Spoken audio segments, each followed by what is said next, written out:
तो वर्ड जो काइनेटिक है वो काइनेटा से लिया गया है, उसका मतलब है मोशन। तो इस थ्योरी को इस वजह से काइनेटिक मॉलिक्यूलर थ्योरी कहते हैं, because it deals with the motion of particles, क्योंकि ये मोशन ऑफ पार्टिकल से डील करती है। तो मॉलिक्यूल्स में मोशन कैसी होगी, कितनी होगी, किस में कम होगी, किस में ज्यादा होगी, ये सारा कुछ हम पढ़ेंगे किसमें, काइनेटिक मॉलिक्यूलर। अगर बात करें इंट्रोडक्शन की, तो काइनेटिक मॉलिक्यूलर थ्योरी हम आज जो पढ़ेंगे वो लिक्विड की पढ़ेंगे, गैस की पढ़ेंगे और सॉलिड की पढ़ेंगे। और हम कंपैरिजन भी करेंगे इनमें के कॉमन पॉइंट्स कौन सी हैं, लिक्विड और गैस में कॉमन पॉइंट क्या हैं, और गैस और सॉलिड में क्या हैं, और गैस और सॉलिड में तो कोई सिमिलरिटी है नहीं, फिर भी कंपेयर करके देखेंगे। ठीक है, उसके बाद कुछ प्रैक्टिस एमसीक्यू करेंगे। तो मैंने आपको पीडीएफ सेंड कर दिया आपके ग्रुप में, ठीक है, तो आप खोल के देख भी सकते हैं, हम पॉइंट बाय पॉइंट डिस्कस करते जाते हैं। तो इंट्रोडक्शन की बात करें जहाँ पे, तो पहली बात कि ये थ्योरी इसलिए प्रपोज की गई थी क्योंकि ये थ्योरी जो है गैसेस के कंप्लीट बिहेवियर को, जितनी भी गैसेस थी उस वक्त, ऑल गैसेस जो हैं उनके बिहेवियर, उनकी प्रॉपर्टीज को कंप्लीटली एक्सप्लेन करती है। उसके बाद इस थ्योरी की जो पहली पॉइंट्स थी, जो शुरुआत की थी, वो स्विस यानी स्वीडन का था। वो स्विस जो है पता नहीं स्विट्जरलैंड का होगा शायद, क्या होगा, स्विस कौन होगा, स्विट्जरलैंड होगा या क्या होगा, आप बताएं, स्विस कौन होगा, स्विट्जरलैंड और स्वीडन, एनीवन, स्विट्जरलैंड, रुपया कह रहे स्विट्जरलैंड, स्विट्जरलैंड, स्वीडन, चलें कंफर्म करके बताएं, गूगल करके बताएं क्या होगा, जो भी होगा। तो स्वीडन का या स्विट्जरलैंड का साइंटिस्ट था, ठीक है, हाँ उसे था, वो पाकिस्तानी था। तो उसने जो है पहली मर्तबा इसकी कुछ पॉइंट्स बताए थी, और उन पॉइंट्स को फर्दर जो एक्सप्लेन किया था या एक्सटेंड किया था वो थे बोल्ट्जमैन और मैक्सवेल। बाद में इसकी जो मैथमेटिकल इक्वेशन है वो रुडोल्फ सेल्सियस ने काइनेटिक मॉलिक्यूलर थ्योरी के जो बाकी तीन साइंटिस्ट ने जो पोस्टुलेट बताए थे उनकी रोशनी में उसने एक इक्वेशन ड्राइव की थी, तो काइनेटिक गैस इक्वेशन कहते हैं। ठीक है, तो आप फिजिक्स में पढ़ेंगे। तो यहाँ पे हम और क्या करने वाले हैं, तो दूसरा क्या है इस थ्योरी में, पहली बात, general behaviour and properties of all gases are well explained by kinetic molecular theory. कि आप काइनेटिक मॉलिक्यूलर थ्योरी में जितनी भी गैसेज हैं उनको, बिहेवियर को, उनकी प्रॉपर्टीज को ये थ्योरी वेल एक्सप्लेन करती है। यानी आपको कोई शंका, कोई डाउट नहीं रहेगा कि कुछ चीज रह नहीं जाएगी, आपकी छूट नहीं जाएगी। The theory was first explained bye Swiss, मेरे ख्याल में स्विट्जरलैंड ही होगा, मैथमेटिशियन डेनियल बर्नौली इन 1738। उसको फर्दर एक्सटेंड, उसको जो बढ़ावा दिया था, उसको फर्दर जो ज्यादा एक्सप्लेन किया था वो दो साइंटिस्ट थे, मैक्सवेल और बोल्ट्जमैन। उसके बाद क्या चीज है, देयर आफ्टर रुडोल्फ सेल्सियस ने इन 1857 यानी 20 साल के बाद, 1837 उसके 20 साल बाद, के 20 साल बाद क्या हुआ, उसके 20 साल बाद tried mathematical equation from the postulates of kinetic molecular theory।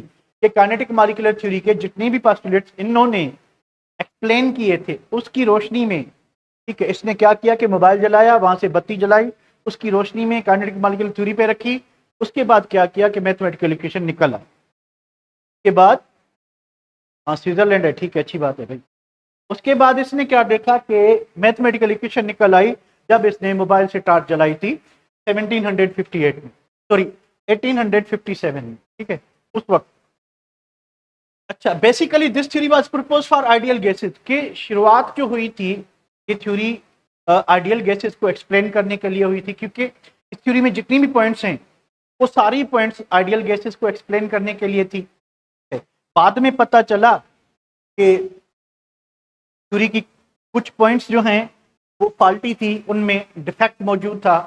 तो यानी आइडियल गैसेस जो थी वो इनकी कुछ जो पॉइंट्स थी उनको जो है क्या कहते हैं, उसकी इस थ्योरी की कुछ पोस्टुलेट जो हैं गैसेस पे अप्लाई नहीं हो रहे थे। इसका मतलब ये आगे चल के हम पढ़ेंगे कि ideal gases ideal behaviour show नहीं कर रही थी, तो उनको फॉल्टी अजम्पशंस कहते हैं। ठीक है, तो बाकी जो पॉइंट्स हैं इसकी, यानी ज्यादातर पॉइंट्स आइडियल गैसेस पे भी वैलिड हैं, रियल गैसेस पे भी वैलिड हैं, पर कुछ पॉइंट्स हैं जहाँ पे थोड़ा पॉइंट ऑफ डिफरेंस आ जाता है, सच एज नेग्लिजिबल वॉल्यूम वाली बात हो गई, उसके बाद इलास्टिक बुलियन वाली बात हो गई, उसके बाद डू नॉट अट्रैक्ट और do not repel each other वो बात हो गई। ये कुछ जो है फॉल्टी अजम्पशंस थे। बाकी आइडियल गैसेस और रियल गैसेस की प्रॉपर्टीज दोनों पे जो है ये थ्योरी वेल एक्सप्लेन यानी उनको वेल एक्सप्लेन करती है। फॉर एग्जाम्पल रूम टेम्परेचर पे अगर कोई भी गैस है, अगर 25 डिग्री सेंटीग्रेड पे 1 एटीएम पे कोई भी गैस है, तो मुझे आप अपनी नॉलेज से बताएं उसको हम आप आइडियल गैस कहोगे या उसको रियल गैस कहोगे? क्या कहोगे आप क्या कहोगे बेटा? उसको आइडियल गैस कहोगे, रियल गैस कहोगे? अगर कोई गैस है 25 डिग्री सेंटीग्रेड पे, वो गैस है, वो गैस ही है, यानी ना वो लिक्विड है ना सॉलिड है, तो आप उसको क्या कहोगे? आइडियल गैस कहोगे या रियल गैस कहोगे? वो आइडियल गैस होगी, ठीक है, वो आइडियल गैस होगी, क्योंकि अगर वो 25 डिग्री सेंटीग्रेड पे गैस है, वो गैस इस वजह से है क्योंकि उसके मॉलिक्यूल्स एक दूसरे को अट्रैक्ट नहीं कर रहे। अगर आप टेम्परेचर कम कर लेते हो या प्रेशर बढ़ा लेते हो तो फिर वो गैस रियल हो जाएगी। तो तब तक वो गैस आइडियल ही रहेगी जब तक आपका टेम्परेचर रूम टेम्परेचर है, ठीक है। तो यानी ये जो थ्योरी है आपकी, वो आइडियल गैस पे भी अप्लाई हो सकती है और रियल गैस पे भी। बात समझ आई कि नहीं है? बात समझ आई कि नहीं, जल्दी बताएं। आ गई, चले अंचल को आ गई, फातिमा को भी आ गई, नैन्सी को भी आ गई, ठीक है, सिद्धार्थ को भी आ गई, और कोई, वरुण को भी आ गई। चलें ठीक है, ठीक है बेटा। तो कोई भी सब देखें, हम किसी भी मैटर की जो हम स्टेट डिक्लेयर करते हैं वो रूम टेम्परेचर पे करते हैं। रूम टेम्परेचर यानी स्टैंडर्ड कंडीशन यानी 25 डिग्री सेंटीग्रेड और 1 एटीएम। अगर कोई सब्सटेंस 25 डिग्री सेंटीग्रेड पे और 1 एटीएम पे गैस है तो वो गैस ही रहेगा, लिक्विड है तो वो लिक्विड ही रहेगा, प्रोवाइडेड ये कंडीशन हम चेंज ना करें, तो तब तक गैस आइडियल ही रहेगी, ठीक है। तो ये जो थ्योरी थी प्रपोज किस लिए की गई थी? प्रपोज की गई थी आइडियल गैसेस के लिए, पर इसकी काफी सारी पॉइंट्स रियल गैसेस पे भी आप अप्लाई कर सकते हो। अच्छा, this theory is called kinetic molecular theory because it deals with the motion of particles, क्योंकि ये मोशन ऑफ पार्टिकल से डील करती है, इस वजह से इसको काइनेटिक मॉलिक्यूलर थ्योरी कहते हैं। नेक्स्ट थिंग क्या है? This theory explain macroscopic properties like pressure, temperature, volume. अब देखें, अगर हम थर्मोडायनामिक्स पे आते हैं, थर्मोकेमिस्ट्री में आते हैं, तो हमने पढ़ा था कि मैक्रोस्कोपिक प्रॉपर्टीज सिस्टम की वो प्रॉपर्टीज होती हैं जो इजीली मेजर हो सके। मेरे पास ये पेन है, तो इस पेन की अगर being a chemist, being a scientist, में क्या क्या इसका मालूम कर सकता हूं? आप बताएं, क्या मालूम कर सकता हूं?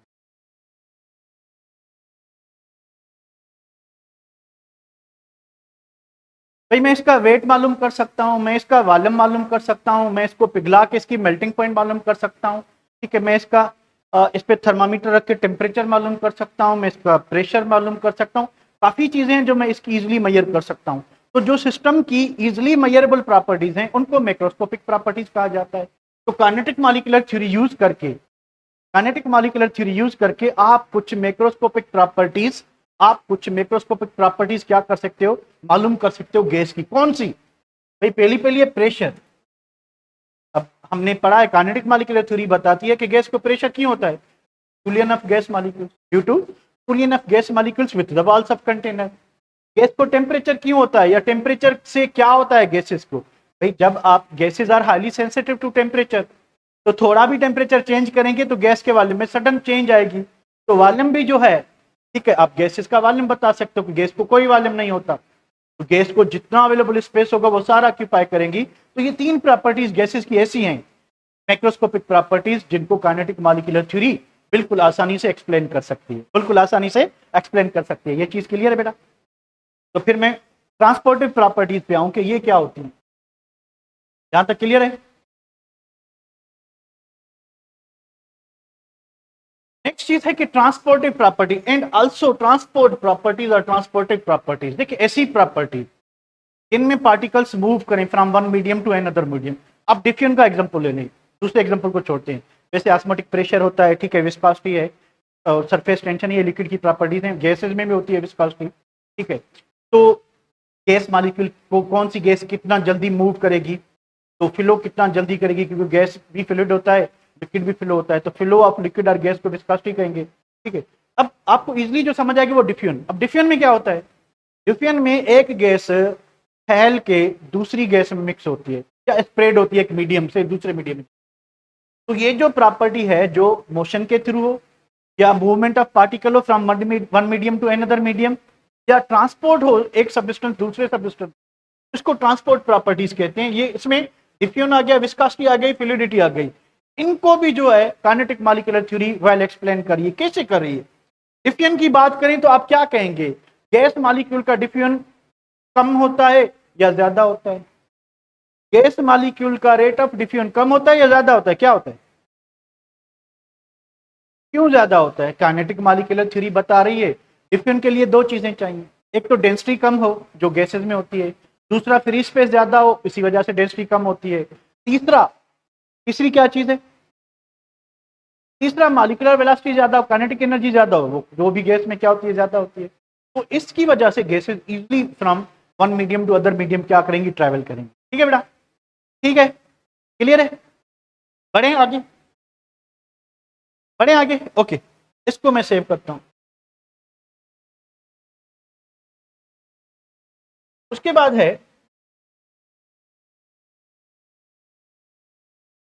काइनेटिक मॉलिक्यूलर थ्योरी की डेफिनेशन पे आते हैं।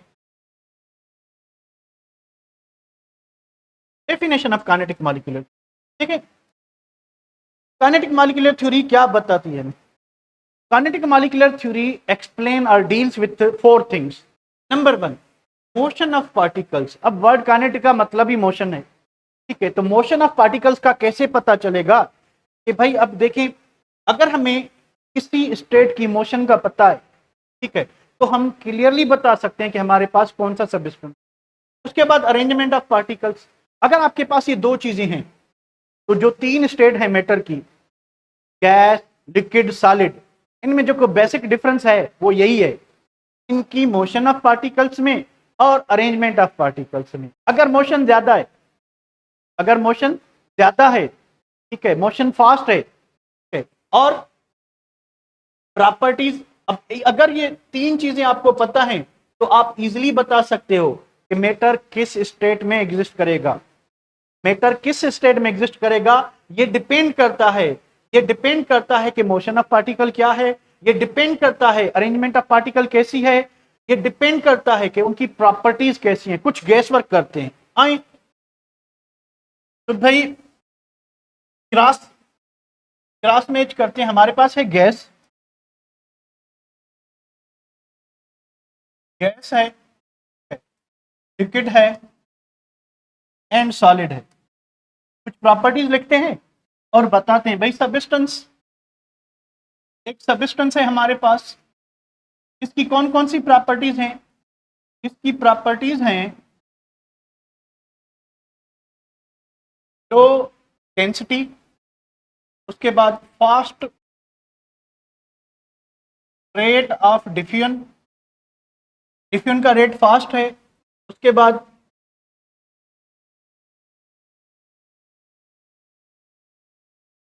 वाइब्रेशनल एनर्जी है, ठीक है। मुझे बताएं, अगर आपके पास ये तीन चीजें हैं तो आप क्या अज्यूम करते हो? तो आपके पास क्या चीज मौजूद है? सोच के बताना, जल्दबाजी मत करना, सोच के बताना बेटा, सोच के। Gas gas gas gas gas and solid, gas gas, ठीक है। आइए भाई, तो एक्सप्लोर करें लो डेंसिटी। अब लो डेंसिटी किसको होती है? गैस को होती है, ठीक है, एक चीज गैस से। फास्ट रेट ऑफ डिफ्यूजन भी गैस का होता है। वाइब्रेशनल एनर्जी, अब देखें, ये जो काइनेटिक एनर्जी है ये तीनों मौजूद होती है गैसेज में।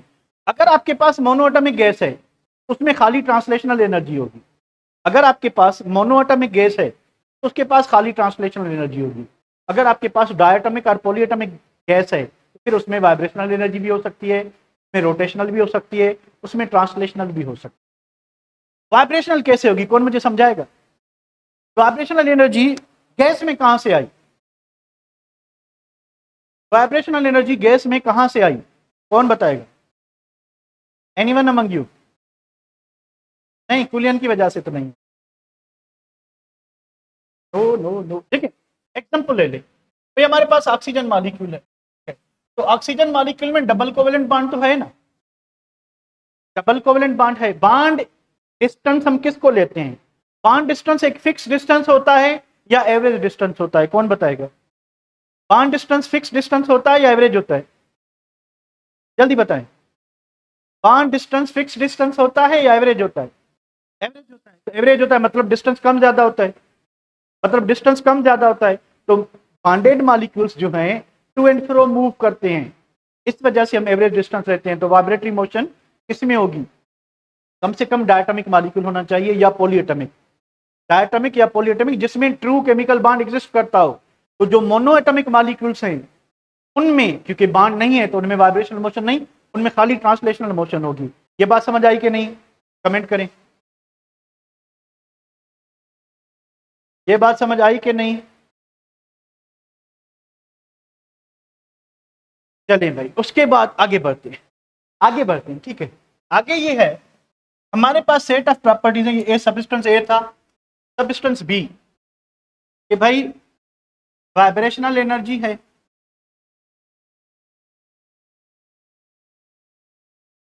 के बाद लिटिल फ्री मूवमेंट है, के बाद डेफिनेट वॉल्यूम और डेफिनेट सरफेस भी है। बताएं हम किसकी बात करें? थोड़ा सा गौर कीजिएगा, थोड़ा सा गौर कीजिएगा। Liquid, liquid solid, liquid solid, liquid solid, liquid solid, liquid solid की भरमार है भाई। भाई थोड़ा देखते हैं ना, वाइब्रेशनल एनर्जी सॉलिड में सपोर्ट करती है, यस। तो वाइब्रेशनल एनर्जी लिक्विड में भी हो सकती है। अच्छा, लिक्विड में भी हो सकती है, सॉलिड में भी हो सकती है। डेफिनेट वॉल्यूम लिक्विड में भी होता है, सॉलिड में भी होता है, ठीक है। डेफिनेट सरफेस इसमें भी होता है, इसमें भी होता है, ठीक है। लिटिल फ्री मूवमेंट बताएं किस में होती है? Little free movement, solid has no free movement as आप कमेंट करें, ठीक है। तो इट मींस कि हमारा जो आंसर होगा वो क्या होगा? ये सब्सटेंस गैस को एक्सप्लेन कर रहा था, ये सब्सटेंस जो है तो ये हमने कैसे डिसाइड किया? हमने मूवमेंट ऑफ मॉलिक्यूल से और कुछ प्रॉपर्टी से हमने अज्यूम किया कि गैस ये जो स्टेट है ये किस स्टेट में होना चाहिए? ये लिक्विड स्टेट में होना चाहिए। तो सॉलिड के लिए क्या होना चाहिए? Vibrational kinetic energy, particular lattice है, ठीक है। Very low gap between molecule है। आप किसकी बात कर रहे हैं? आप सॉलिड की बात करें। तो भाई कॉन्सेप्चुअल स्टडी हो रही है, रटा लग रहा है? क्या हो रहा है? Are you getting something new और एक्स्ट्रा? एंड और थोड़ा जो है क्या वे में थोड़ी चेंजिंग है या वही ट्रेडिशनल वे है कि भाई पास्टुलेट क्या है, बढ़ते जाएं बढ़ते जाएं एंड बढ़ते जाएं? तो I think you are having something some unique way, normally कम ही देखा होगा आपने। Thank you very much for your appreciation. बढ़ते हैं आगे। तो भाई अगर हमारे पास मोशन ऑफ पार्टिकल, अब देखिए motion of particle very slow है, motion of particle very slow है, अरेंजमेंट बिल्कुल टाइटली पैक्ड है, गैप नहीं है, हम सॉलिड की बात करें, ठीक है। अरेंजमेंट मॉलिक्यूल बिल्कुल दूर दूर हैं, ठीक है। मॉलिक्यूलर वेलोसिटी वेरी हाई है, काइनेटिक एनर्जी वेरी हाई है, हम गैस की बात कर रहे हैं। तो इसी वजह से इसी प्रॉपर्टीज के बेसिस पे हम ये डिसाइड कर सकते हैं the state in which matter is likely to exist, के मैटर किस सब्सटेंस में एग्जिस्ट कर सकता है। तो अभी हम आते हैं kinetic molecular theory of gases के पास्टुलेट की तरफ। पहला पास्टुलेट ये है, every gas is made up of very small particles called molecules। Her gas जो है एक छोटे छोटे छोटे, कोई बिलर नहीं है बेटा, यहाँ पे बिल्कुल क्लियर है। हर गैस जो है एक छोटे छोटे पार्टिकल की बनी हुई होती है, ठीक है। हर गैस छोटे छोटे पार्टिकल्स की बनी होती है और उस पार्टिकल्स को क्या कहते हैं? जादू काम नहीं है, ठीक है। तो पहला पॉइंट ये है कि every gas is made up of very small particle, जिनको मॉलिक्यूल्स कहते हैं, जिनको मॉलिक्यूल्स कहते हैं। और ये मॉलिक्यूल्स मोनोएटॉमिक भी हो सकते हैं, ये डायटोमिक भी हो सकते हैं और ये पॉलीएटॉमिक भी हो सकते हैं। ये है पहला पोस्टुलेट कि every gas is composed of very small particles called molecule. These molecules में बी मोनोएटॉमिक। मोनोएटॉमिक की भी बात करें तो नोबल गैसेस भाई हीलियम हो गया, नियॉन हो गया, आर्गन हो गया, क्रिप्टॉन, ये सारी मोनोटॉमिक गैसेज हैं। डायटॉमिक की भी बात करें, ऑक्सीजन हो गया, हाइड्रोजन हो गया, फ्लोरीन हो गया, क्लोरीन हो गया, ये डायटॉमिक गैसेज हैं। पॉलीएटॉमिक गैसेस की बात करें तो भाई ये हो गया, स्टीम हो गई आपकी, के बाद सल्फर ट्राइऑक्साइड हो गया, सल्फर हेक्साफ्लोराइड हो गया। तो ये कुछ गैसेज ऐसी हैं जो पॉलीएटॉमिक हैं। तो हर गैस छोटे छोटे मॉलिक्यूल्स की बनी होती है, जिनको हम क्या कहते हैं, मॉलिक्यूल्स कहते हैं। दूसरी बात, gas molecules are widely separated from each other, कि गैस के मॉलिक्यूल एक दूसरे से बहुत ही ज्यादा डिस्टेंस पे होते हैं। ये देखें, तो गैस मॉलिक्यूल की मोशन को शो कर रहा है, एक का डायरेक्शन इधर है, दूसरे का इधर है, तीसरे का इधर है, चौथे का इधर है। तो गैस मॉलिक्यूल डिफरेंट डायरेक्शन में मूव करें, उनके दरमियान स्पेस देखें कि बहुत बड़ा गैप मौजूद है। तो गैस मॉलिक्यूल एक दूसरे से लार्ज स्पेस पे होते हैं। These molecule, उसके बाद क्या है, gas molecule widely separate from each other and have negligible volume as compared to the total volume occupied by the gas. These gases are easy to compress due to large. अब इस ये जो assumption था, तो मैं incircle करता हूँ, ये फाल्टी था। इसमें जो है गलती मौजूद। क्या गलती है? गलती सिंपल ये है कि ये पोस्टुलेट कहता है कि गैस का वॉल्यूम जो है, एक्चुअल वॉल्यूम जो है वो निग्लिजिबल होता है एज कंपेयर टू कि वो कितना वॉल्यूम ऑक्यूपाई करते। मान लें आपके पास रूम स्प्रे है, ठीक है, आप किसी बड़े शादी हाल में हैं, ठीक, आप एक जगह पे कोने में जाके फुस करते हैं, ठीक है, स्प्रे चलाते हैं। अब स्प्रे की बोतल को देखें, बहुत ही छोटकी सी थी, आपने कर्टन पे फुस करके स्प्रे लगाए और पूरे हाल में खुशबू फैल गई। तो आपने एक छोटा सा वॉल्यूम लिया था जो आपने कपड़े पे फुस किया था, ठीक है, पूरे हाल में खुशबू फैल गई।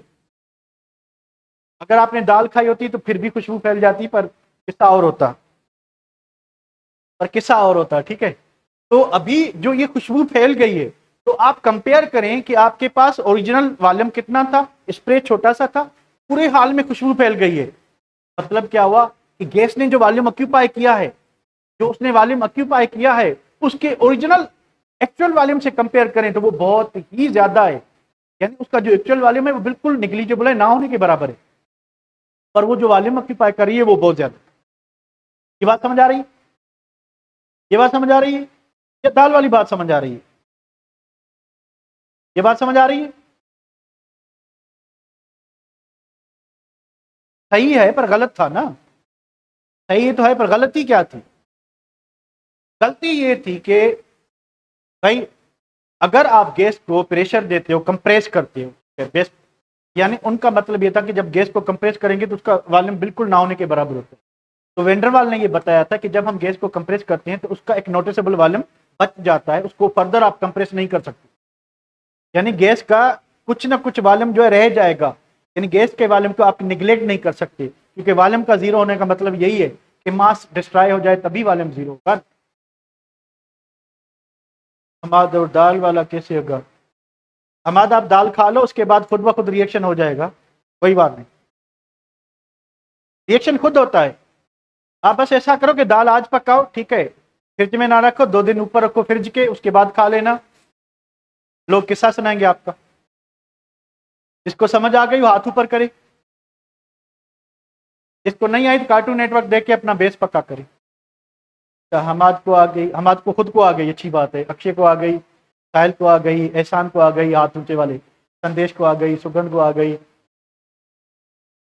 ठीक है। बस आपको सिंपल सी बात है, दाल पका लें, आज पकाएं, ठीक है, 2 दिन फ्रिज के ऊपर रखें, उसके बाद खा लें, फिर जो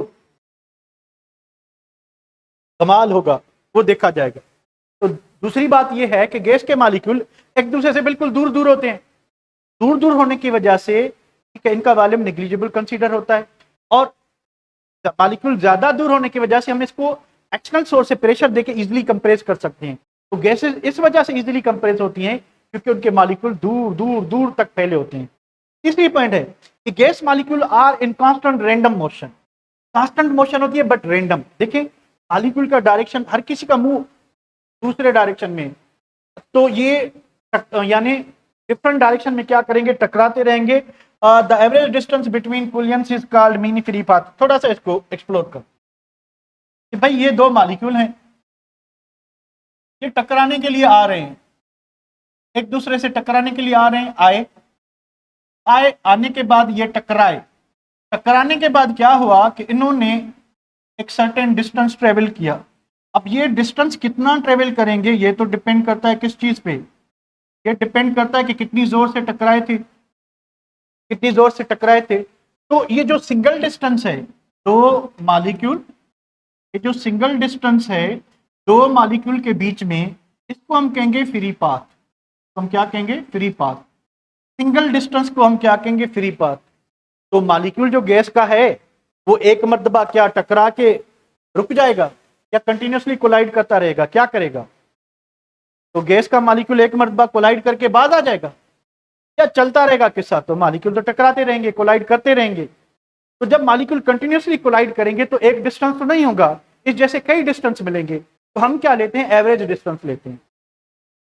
तो गैस मॉलिक्यूल ने टकराने के बाद एवरेज डिस्टेंस कितना लिया उसको हम क्या कहते हैं? उसको हम कहते हैं मीन फ्री पाथ। थोड़ा सा फर्क है। अगर आप खाली फ्री पाथ की बात करते हो तो सिंगल डिस्टेंस, अगर आप बात करते हो बहुत सारे डिस्टेंसेस की तो फिर आप क्या यूज करोगे? आप मीन फ्री पाथ यूज करोगे। बात समझ आ गई बेटा कि what is the difference between free path and mean free path? आ गई बात समझ? आ गई? क्लियर? पोस्टुलेट नंबर 4 है, देख लें जरा क्या कहते हैं। The molecules of gas undergo elastic collision. कि जब मॉलिक्यूल टकराने के लिए आ रहे हैं, टकराने के बाद दूर गए, तो टकराने से पहले, टकराने के बाद इनकी एनर्जी चेंज नहीं होती, इनकी एनर्जी सेम रहती है, कांस्टेंट रहती है। ऐसा कूलियन जिसमें energy of colliding molecule same रहे बिफोर एंड आफ्टर कूलियन, टकराने से पहले टकराने के बाद, क्या कहते हैं? इलास्टिक कूलियन कहते हैं। क्यों कहते हैं? अब देखिए दो चीजें हैं। जो पोटेंशियल एनर्जी है ये डिपेंड करती है किस पे? अट्रैक्टिव फोर्स या रिपल्सिव फोर्स से। अगर दो चीजें आपस में एक दूसरे को अट्रैक्ट करती हैं, अट्रैक्शन से पोटेंशियल एनर्जी कम होती है। अट्रैक्शन से क्या होता है? पोटेंशियल एनर्जी कम होती है। ठीक है। उसके बाद अगर दो चीजें आपस में रिपेल करती हैं तो उससे पोटेंशियल एनर्जी इंक्रीज होती है। अब गैस मॉलिक्यूल जो हैं ना एक दूसरे को अट्रैक्ट करते हैं ना रिपेल करते हैं। तो मुझे बताएं पोटेंशियल एनर्जी जब गैस मॉलिक्यूल कोलाइड करेंगे तो कोलियन के वक्त इनकी एनर्जी बढ़नी चाहिए या कम होनी चाहिए? क्या होना चाहिए? बढ़नी चाहिए या कम होनी चाहिए? सेम रहेगी। क्यों सेम रहेगी? क्योंकि ना इनमें अट्रैक्टिव फोर्स है ना रिपल्सिव फोर्स है। इस वजह से तो गैस मॉलिक्यूल में जो कोलियंस होंगे वो इलास्टिक कोलियन होंगे, ऐसा कोलियन जिसमें एनर्जी क्या हो? सेम हो। पांचवें पे आते हैं, गैस का प्रेशर क्यों होता है? गैस का प्रेशर इस वजह से होता है क्योंकि गैस मॉलिक्यूल कंटिन्यूसली, भाई इस सिलेंडर में गैस पड़ी हुई है तो ये गैस मॉलिक्यूल है, ये इस वाल से कंटिन्यूसली हिट कर रहा है। अब एक मॉलिक्यूल तो नहीं होगा, करोड़ों मॉलिक्यूल होंगे। भाई दूसरा मॉलिक्यूल इधर हिट कर रहा है, तीसरा मॉलिक्यूल इधर हिट कर रहा है। तो फोर्स को अगर आप एरिया से डिवाइड करोगे, कल ही हमने पढ़ा था, force per unit area is called what? Pressure. Force per unit area is called what? Pressure. अच्छा हमजा जो हम ये क्यों कहते हैं कि भाई दीवार से टकराए तो उसको प्रेशर करेंगे? जब वो आपस में टकराएंगे तो उससे तो प्रेशर डेवलप होगा, पर टॉलरेट कौन कर रहा है, बर्दाश्त कौन कर रहा है? वाल कर रही है। कंटेनर की वाल जो है उस पर एग्जर्ट हो रहा है टकराने के बाद, उससे जब टकराएंगे उस पर क्या करेंगे? प्रेशर डेवलप करेंगे। इस वजह से हम बुकिश लैंग्वेज में ये यूज करते हैं कि pressure is due to what? Collision of gas molecules with the walls of container. क्योंकि हवा में भी तो गैस मौजूद है, ठीक है, पर उसका जो प्रेशर तब तक हम मेजर नहीं कर सकते जब तक वो किसी सरफेस से टकराएगा नहीं। तो हम बारोमीटर यूज करते हैं एयर प्रेशर के लिए, तो वो भी जो है उससे हवा टकराएगी फिर पता चलता है कि उसका प्रेशर क्या है। ठीक है, करते हैं, बिल्कुल करते हैं, क्यों नहीं करते? आपस में कोलाइड करके ही तो दीवार पे लगने हैं ना भाई। आपस में कोलाइड कर करके कहाँ जाना है? उन्होंने दीवार पे लगना है। तो जब आपने दाल खाई थी, अंदर जो मॉलिक्यूल्स हैं कोलाइड कर करके आखिर तो क्या करना था? तो उन्होंने निकलना था बाहर। बिल्कुल। तो in an ideal gas there is no force of attraction और रिपल्शन। अगर हमारे पास आइडियल गैस है जिसकी काइनेटिक मॉलिक्यूलर थ्योरी के पोस्टुलेट बात करें, उनमें ना अट्रैक्टिव फोर्स होती है ना रिपल्सिव फोर्स, हर मॉलिक्यूल अकेला होगा। ये मॉलिक्यूल इधर है, ये मॉलिक्यूल इधर है। अब ये ना एक दूसरे को अट्रैक्ट करेंगे ना रिपेल करेंगे, कुछ भी नहीं करेंगे। ये अकेला होगा अपने मुंह, ये अकेला होगा अपने मुंह, आए एक दूसरे से टकराए चले गए। एवरेज काइनेटिक एनर्जी, आखिरी पोस्टुलेट है एवरेज काइनेटिक एनर्जी, कि एवरेज जो काइनेटिक एनर्जी है which is equals to what 1/2 mv square, it is directly proportional to T absolute. अब एक चीज ध्यान में रखनी है, एब्सोल्यूट का मतलब है केल्विन टेम्परेचर, कि अगर आपका टेम्परेचर केल्विन है, अगर आपका टेम्परेचर केल्विन है तो average kinetic energy is directly proportional to temperature, average kinetic energy is directly proportional to temperature. अगर टेम्परेचर कौन सा केल्विन है, अगर आप सेल्सियस में डबल करते हो, अगर आप फारेनहाइट में डबल करते हो तो आपकी एवरेज काइनेटिक एनर्जी इंक्रीज होगी, इफेक्ट होगा क्योंकि आप हीट कर रहे हो, पर डबल नहीं होगी। डबल सिर्फ किस पे होगी, डबल सिर्फ किस पे होगी, केल्विन पे होगी। ठीक है बेटा, ये बात समझ आ रही है। चले उसके बाद kinetic energy is directly proportional to absolute temperature. अगर आपके पास डिफरेंट गैसेज हैं, फॉर एग्जांपल मान लें आपके पास क्या चीज है, आपके पास हाइड्रोजन है, आपके पास सल्फर डाइऑक्साइड है, कार्बन मोनोऑक्साइड है, आपके पास हीलियम है। ठीक है, अगर आप टेम्परेचर 25 डिग्री सेंटीग्रेड रखते हो, अगर आप 25 डिग्री सेंटीग्रेड रखते हो, इनके पास क्या कॉमन होगा, क्या चीज सेम होगी, इनका वॉल्यूम सेम होगा। At 25 degree centigrade they will have, क्या सेम होना चाहिए, same velocity, same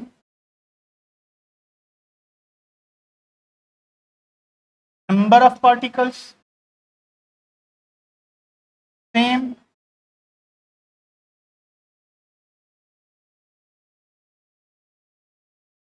average kinetic energy और सेम नंबर ऑफ एटम्स। क्या होना चाहिए, what should be the answer, A B C D, answer क्या होना चाहिए। वेलोसिटी भी तो सेम हो सकती है, टेम्परेचर सेम रख रहे हैं, टेम्परेचर सेम रख रहे हैं तो वेलोसिटी भी तो सेम होनी चाहिए।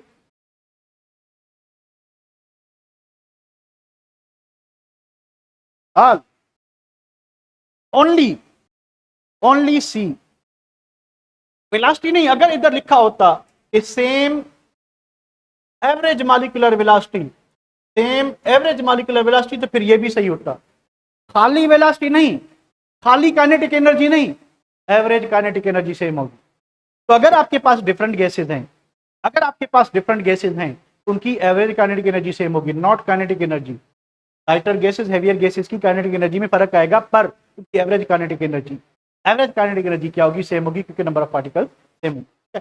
चलें भाई, नहीं होगा मिसबा, ऐसा नहीं होगा, बात समझ आ गई। तो ओनली एवरेज काइनेटिक एनर्जी, ठीक है, ओनली एवरेज, समझ आ गई।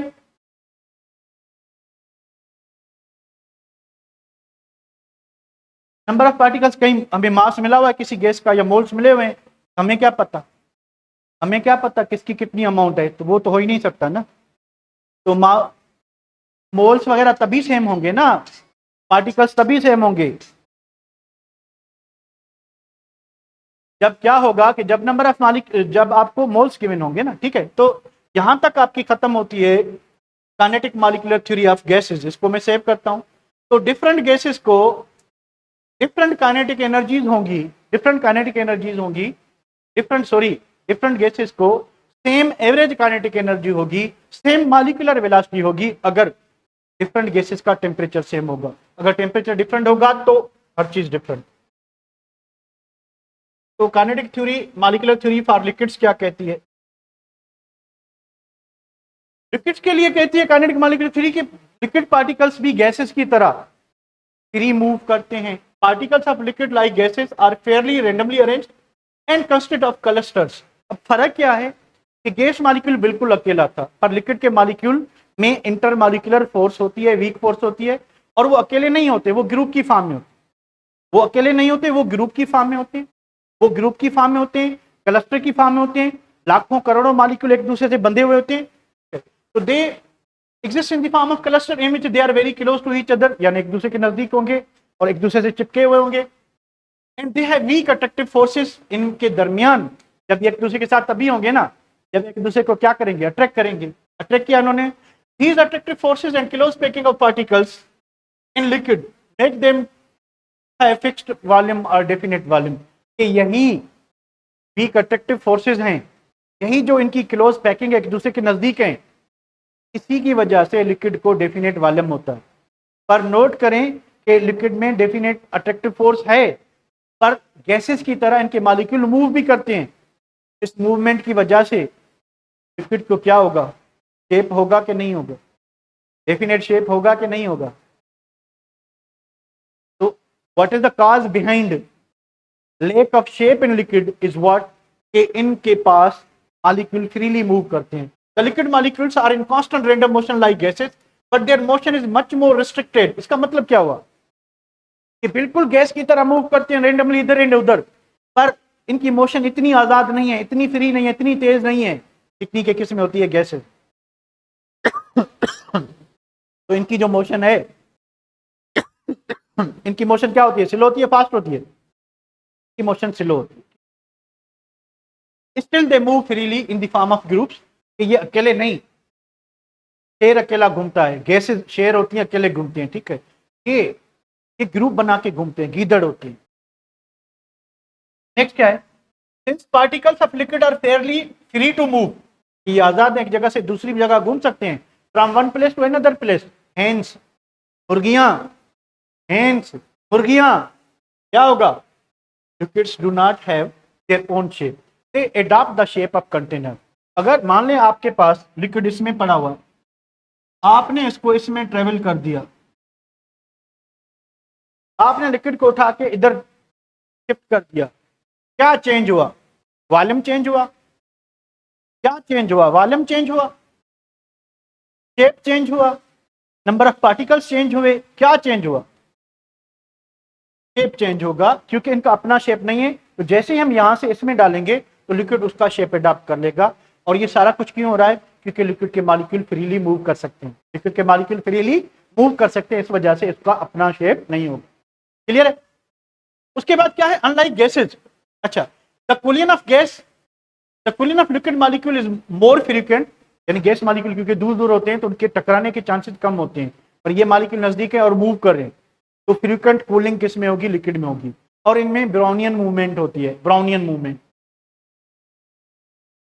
Frequent due to unequal number of collisions, liquid molecules undergo Brownian movement. Brownian movement क्या होती है कि लिक्विड मॉलिक्यूल ज़िगज़ैग वे में, रैंडम वे में ट्रेवल करेंगे, ठीक है, तो इसको ब्राउनियन मूवमेंट कहते हैं।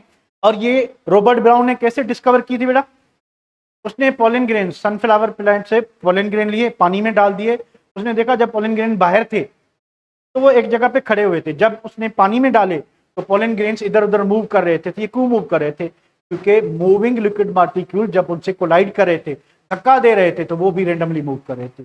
यहाँ से क्या साबित हुआ, यहाँ से क्या प्रूव हुआ कि लिक्विड मॉलिक्यूल्स स्टेशनरी नहीं, लिक्विड मॉलिक्यूल मूव करते हैं। Liquid molecule pollen grain move कर रहे थे या लिक्विड मॉलिक्यूल मूव कर रहे थे, कौन मूव कर रहा था, कौन मूव कर रहा था, उनको मूव कौन करवा रहा था, पोलन ग्रेन खुद कर रहे थे या पोलन ग्रेन को liquid molecule, water molecule move करवा रहे थे, वाटर कर रहे थे। ठीक है बेटा, चले भाई, unlike gases liquids do not show appreciable increase in volume on heating. तो इनकी जो हीट सेंसिटिविटी है लिक्विड की, वो इतनी ज्यादा नहीं है जितना कि गैस में होता है। हमने पढ़ा था if you double the temperature, absolute temperature according to Charles law, volume double हो जाता है।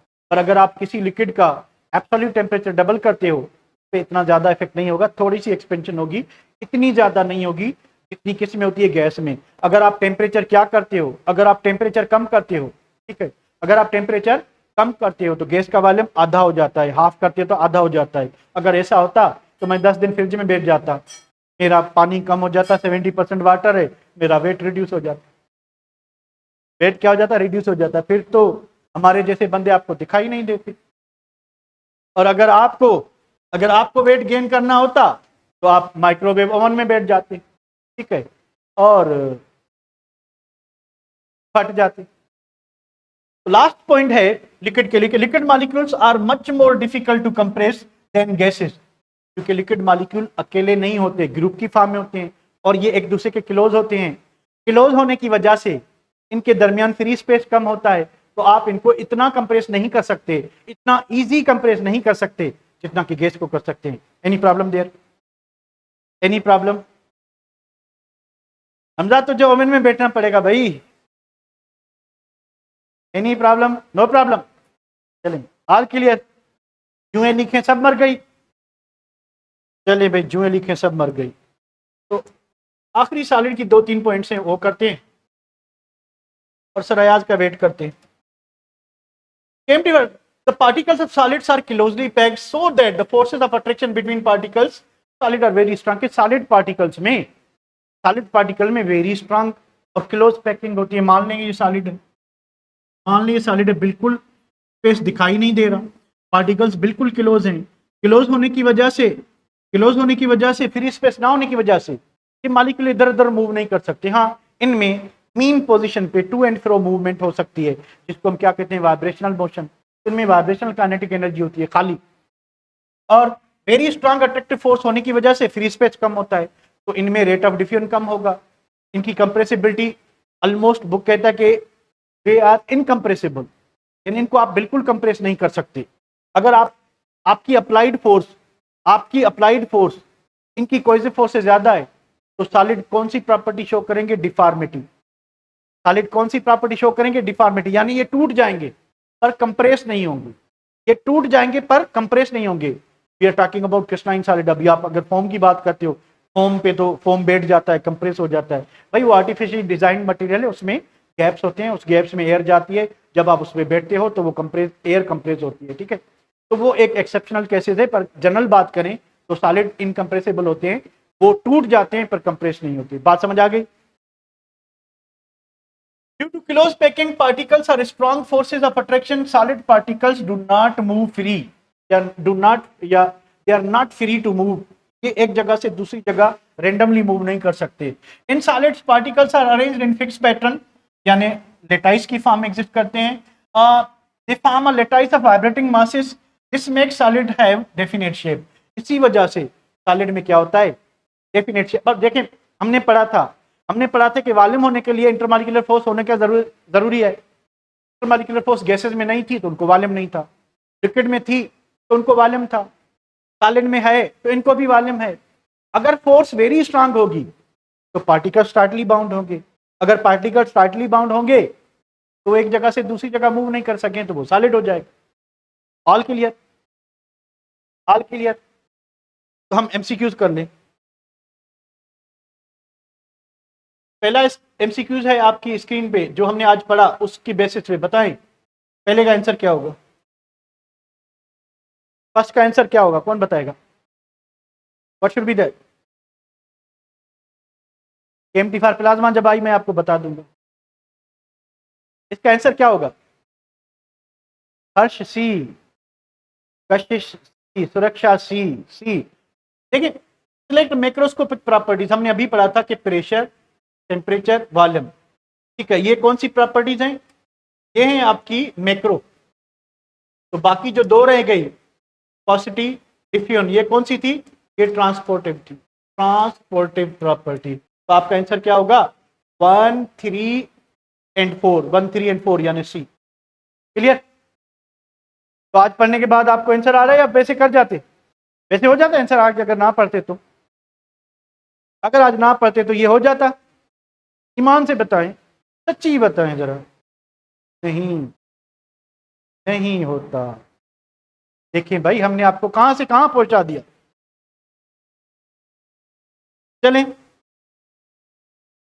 चलें भैया, इसको सेव करते हैं और बढ़ते हैं नेक्स्ट क्वेश्चन पे। तो नेक्स्ट क्वेश्चन है आपकी स्क्रीन पे, देख लें जरा। लिक्विड्स डू नॉट हैव, क्या नहीं होता लिक्विड्स को? क्या नहीं होता लिक्विड्स को? Weak attractive forces between constituents, ये तो होता है या नहीं? हमारा जवाब नहीं। हमने वो देखना है कि जो नहीं होता, जो नहीं होता। अच्छा, ब्राउनियन मूवमेंट होती है, हमने पढ़ा, पर हमें वो बताना है जो नहीं होता। फास्ट रेट ऑफ डिफ्यूजन, नहीं, इनमें स्लो होता है, तो ये जवाब सही है।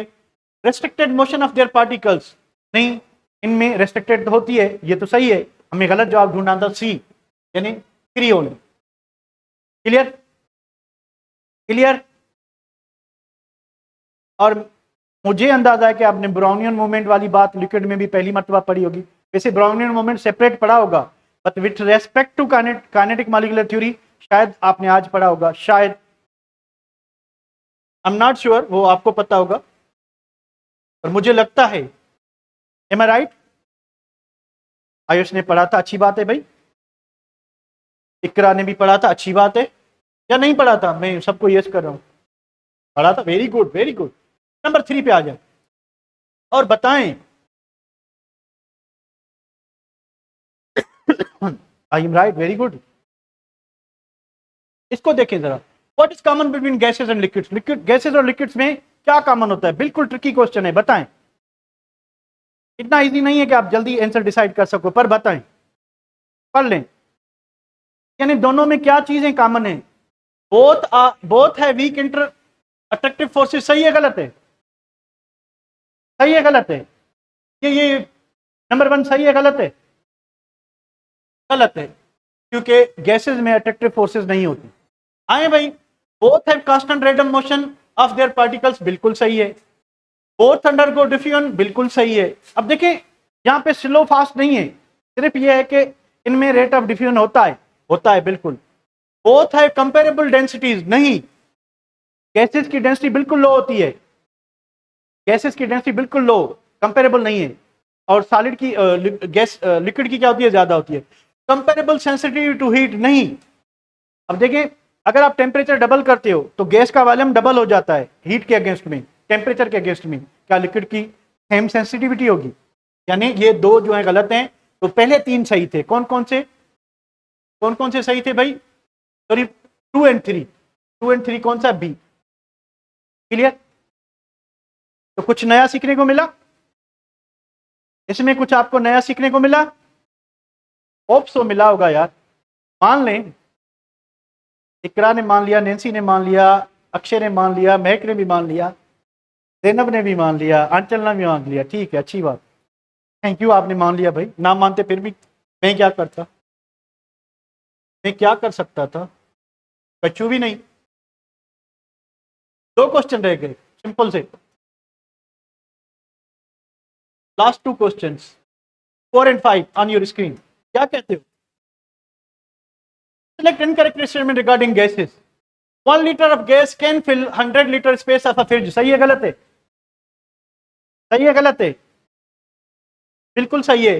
गैसेस को जितना स्पेस मिलेगा सारा ऑक्यूपाई करेंगे, जितना भी स्पेस मिलेगा। अच्छा, they assume the shape of containing vessel. बिल्कुल सही है। Their energy remain same before and after cooling. बिल्कुल सही है। When cooled an ideal gas can be liquefied. बिल्कुल गलत है। आइडियल गैस उसी को ही तो कहते हैं जिसमें इंटरमॉलिक्यूलर फोर्स ना हो। अगर इंटरमॉलिक्यूलर फोर्स ना होगी तो गैस लिक्विफाई नहीं होगी। तो this is the right answer. हमें सही नहीं, हमें क्या बताना था? गलत बताना था। लास्ट क्वेश्चन है आपके लिए। Select postulate of gas according to KMT. क्या सही है? क्या सही है? क्या सही है? C, a gas is made up of macromolecules. नहीं, छुटकू मॉलिक्यूल की बनी होती है। There is little space between. बहुत बड़ा स्पेस होता है भाई। The average kinetic energy is directly proportional to temperature in either temperature scale. नहीं, बिल्कुल गलत है। सिर्फ कौन सी स्केल? Kelvin scale. याद रखें, when molecules of an ideal gas collide they do not attract or repel each other, so this is the right point. D is the right answer. D is the right answer. जो C कह रहे हैं वो गलत है। Hopefully you have enjoyed the lecture today. How was today's lecture? क्या कुछ नया लगा? Was it amazing? तो पहले कभी ऐसे पढ़ा है? इस तरीके से, इस तरह से चीजों को एक्सप्लोर करके, दाल बना के फ्रिज पे रख के फिर 3 दिन के बाद खाइए कभी? मैंने आपको खिलाई है। अभी जाके CNG बनाओ।